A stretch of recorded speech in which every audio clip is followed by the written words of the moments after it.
എന്തുകൊണ്ടാണ് പണം ഉണ്ടാക്കുന്നത് തെറ്റല്ല എന്ന രീതിയിൽ ഞാൻ ക്രിസ്ത്യൻ ഓണ്ടർപ്രണർഷിപ്പ് എന്ന പേജിലൂടെ വീഡിയോസ് ഇടുന്നത്? ബേസിക്കലി ഞാൻ ഒരു പാസ്റ്റർ അല്ല, ഒരു ഇവാഞ്ചലിസ്റ്റ് അല്ല, ഞാനൊരു ബിസിനസ്സുകാരനാണ്, ഒരു പ്യുവർ ഓണ്ടർപ്രണറാണ്. ഏകദേശം 5 കമ്പനികളോളമുള്ള, ഒരു വർഷം 6-7 രാജ്യങ്ങൾ യാത്ര ചെയ്യുന്ന, കഴിഞ്ഞ 3 വർഷം കൊണ്ട് 14 രാജ്യങ്ങൾ യാത്ര, പ്യുവർ ഓണ്ടർപ്രണറാണ്. അപ്പോൾ എൻ്റെ ക്രിസ്ത്യൻ ഓണ്ടർപ്രണർഷിപ്പ് എന്ന പേജ് ഒരു വരുമാന മാർഗ്ഗമോ അല്ലെങ്കിൽ ഞാനൊരു പാസ്റ്ററോ ഇവാഞ്ചലിസ്റ്റോ ആയതുകൊണ്ട് ഒന്നും ചെയ്യുന്നതല്ല. ഞാൻ വളരെ സാമ്പത്തികമായിട്ട് മിഡിൽ ക്ലാസ് നിൽക്കുന്ന ഒരു ഫാമിലി ജനിച്ച് വളർന്ന ഒരു ബിസിനസ്സുകാരനായ ആളാണ്. അപ്പോൾ ഒരു ബിസിനസ് പശ്ചാത്തലവും ഇല്ലാത്ത ഞാൻ ബിസിനസ്സുകാരനായത് കർത്താവിനെ ആശ്രയിച്ചും കർത്താവിൻ്റെ കൃപ കൊണ്ടുമാണ്. അപ്പോൾ എനിക്ക് പറയാനുള്ളത്, പണം തെറ്റാണ്. ബിക്കോസ് പണം എന്ന് പറയുന്നത് ബിസിനസ്സിൻ്റെ അടിസ്ഥാനമാണ്. അപ്പോൾ പണം ഉണ്ടാക്കാൻ ആഗ്രഹിക്കും തെറ്റാണ്. ബിസിനസ് വളരണം എന്ന് പറഞ്ഞാൽ അതിൻ്റെ അർത്ഥം പണം വളരണമെന്നാണ്, അല്ലെങ്കിൽ പണം ഉണ്ടാകണമെന്നാണ്. അപ്പോൾ പണം ഉണ്ടാക്കുന്നത് തെറ്റാണ്, പണം വരാൻ ആഗ്രഹിക്കുന്നത് തെറ്റാണ്, റിച്ച് ആകാൻ ആഗ്രഹിക്കുന്നത് തെറ്റാണ് എന്ന് പറഞ്ഞ് ഒരു കൂട്ടം പ്രാസംഗികർ, ഒരു കൂട്ടം മിനിസ്റ്റേഴ്സ് ഒരു വലിയ സമൂഹത്തെ തന്നെ തകർത്ത് കളഞ്ഞു.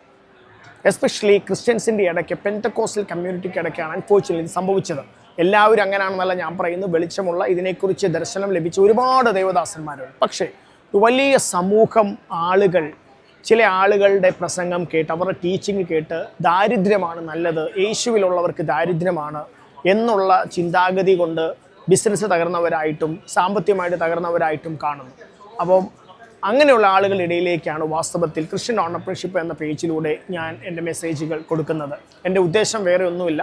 ഞാൻ പാസ്റ്ററല്ല, ഞാൻ ഇവാഞ്ചലിസ്റ്റ് അല്ല, ഞാൻ വേറെ ഒരു മിനിസ്ട്രിയും ചെയ്യുന്ന ആളല്ല. I M A pure entrepreneur. എൻ്റെ ഉദ്ദേശം എന്താണെന്ന് ചോദിച്ചാൽ, തകർന്നു കിടക്കുന്ന ഒരുപാട് കുടുംബങ്ങൾ യേശുവിനെ അറിയണം, അവരുടെ ബിസിനസ് വളരണം. ബിസിനസ്സിൽ കടം വരുന്നവനെ അതിൻ്റെ വേദന അറിയത്തുള്ളൂ. നമുക്ക് പറയാനൊക്കെ എളുപ്പമാണ്, അത് തകർന്നവനെ അതിൻ്റെ ബുദ്ധിമുട്ട് അറിയത്തുള്ളൂ.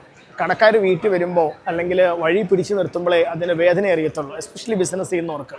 അപ്പോൾ അവരുടെ ബിസിനസ് വളരണമെങ്കിൽ അവർ സത്യം മനസ്സിലാക്കണം. Jesus died on the cross for them. അവർക്ക് കൂടെ യേശു കാൽവരിയിൽ മരിച്ചതാണ്. അവൻ്റെ ക്രൂശ് മരണം അവരെ സാമ്പത്തികമായിട്ട് ഉയർത്താമെന്നുള്ള പ്രോമിസും അവരുടെ മേൽ കൊടുത്തു. അതുകൊണ്ടാണ് അബ്രഹാമിൻ്റെ അനുഗ്രഹം യേശു ക്രിസ്തുവിൽ, അവൻ്റെ മരണത്തിൽ കൂടെ ജാതികൾക്ക് വരേണ്ടതിന് പരിശുദ്ധാത്മാവിന് തന്നെന്ന് വചനം പറയുന്നത്. ഓക്കെ, അപ്പം അവൻ ക്രൂശിൽ ദരിദ്രനായി തീർന്നത് സ്പിരിച്വലി അല്ല, അവൻ ദരിദ്രനായി തീർന്നത് ഫിസിക്കലിയാണ്. ആ ദാരിദ്ര്യത്താൽ നമ്മൾ സമ്പന്നരാകേണ്ടത് പറയുന്നത് ഫിനാൻസിനെ കുറിച്ചാണ്.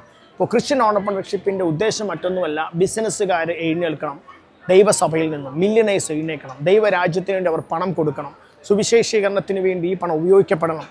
അങ്ങനെ വലിയ രീതിയിൽ സുവിശേഷീകരണം യാഥാർത്ഥ്യമാകണമെങ്കിൽ ബിസിനസ്സുകാർ എഴുന്നേറ്റേ പറ്റൂ.